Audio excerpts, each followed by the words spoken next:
Hi, my name is Jeffrey Liu, and my game is called Typing Madness. And my game is designed to target to teach users how to do U.S. history and also a little bit of typing.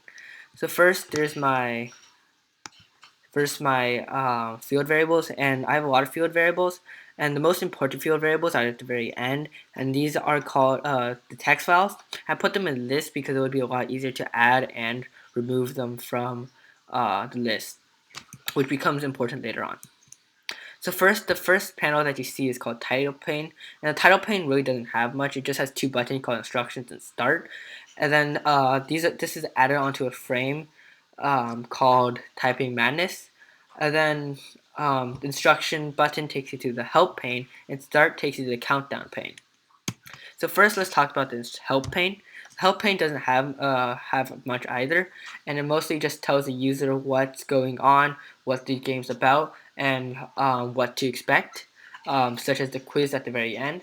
If you look on the picture on the right, there's also the button called back, which takes you back to the title pane. So if you click the start button, then you'll be taken to the count. And then the count panel pretty much has a timer, and after each tick, it goes to the paint component. And in the paint component, there's a series of if-elses, and in the if-elses, it checks what stage the counter has gone down to. So, for example, if it was 5, then it would change the color, and depending on what stage, it would print out the corresponding color and the corresponding word. And at the end of each if else, it would subtract 1, so the game would progress. At the very end, it would then take you to the game.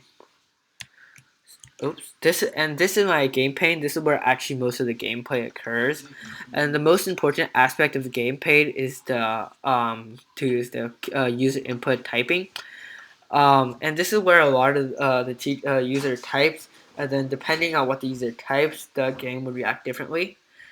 This is where one of my user feedback came to play. If you look on the picture on the right, the first letter is in red, and this pretty much means I typed that letter wrong. This apparently it made it a lot easier for users to tell that they made it wrong. It wasn't just like a bug or something that the game wouldn't move, because if you type it correctly, all it does is remove the first letter and add a letter at the very end by using substring, and then adding input that next. And if there's no more input left, it would just remove one from the very beginning. The second piece of user feedback that I had was actually the timer that you see on the top left. And originally, we didn't want a timer because I felt it would pressure users to type too fast and forget about accuracy and understand. But then hearing from other users, they all felt that a timer would seem more professional and a lot more realistic. In the middle, you also see the level. And while you're typing, there's actually an array called wrong, and this keeps track of all the errors you actually make. And these errors include like the letter H right here, and they each add up and pile up in the wrong, which will then be used in the level pane. The level pane comes on after you finish typing all of the input in the game pane. And in the level pane, it's where most of the math happens. So first you use it calls the find max method, which pretty much finds the maximum numbers among the entire array in the wrong.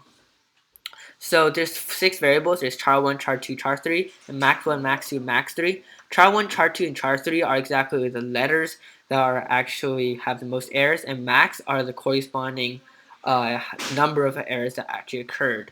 It also prints out the amount of percentage you got and also how much time you spent. So once you click next level, it determines what the next text file that you'll be typing.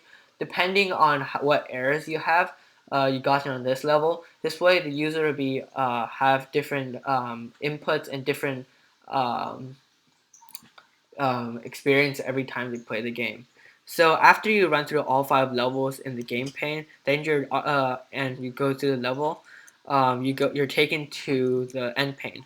And the end pane is pretty much just a quiz, depending on uh, the what text files you got. And this, if most of my end pane is to read the text files and find out what the answers are, and because I don't want the user to be asked questions that they never encountered. So my questions are dependent on what the text files were used and read by the reader.